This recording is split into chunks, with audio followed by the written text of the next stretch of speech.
Today's pose takes us to the end of a yoga class. It is the corpse pose called savasana, and it is a resting pose that you'll find at the end of every yoga class.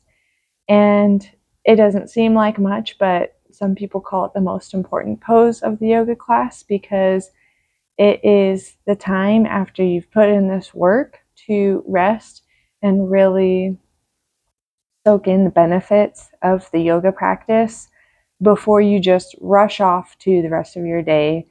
So that's one of the ways that yoga is separated from a lot of other exercise routines is, you really are setting this time aside for yourself.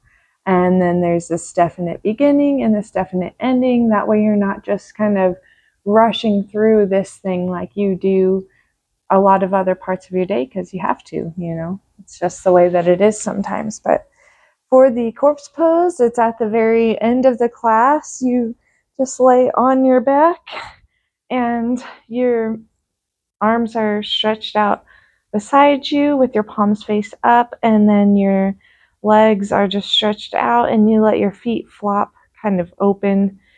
And you can take up as much space as you want. You can have your arms out really wide or have them kind of close in. And you just close your eyes. And during corpse pose, it is the only pose of the class where you just do normal breathing. So normally in yoga class, you're doing some special kind of breathing,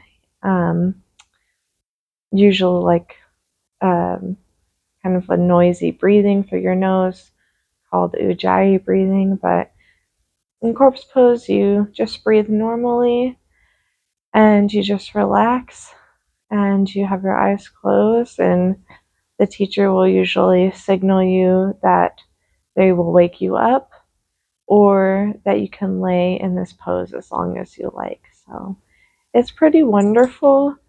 It's very important that you don't leave a yoga class before you take this pose. You should really take your shavasana as even just 1 minute, but you can do it for 5 or 10 minutes, however long that you have. But at least take 1 minute to just rest here in this pose. It's really, really wonderful. So that is today's pose.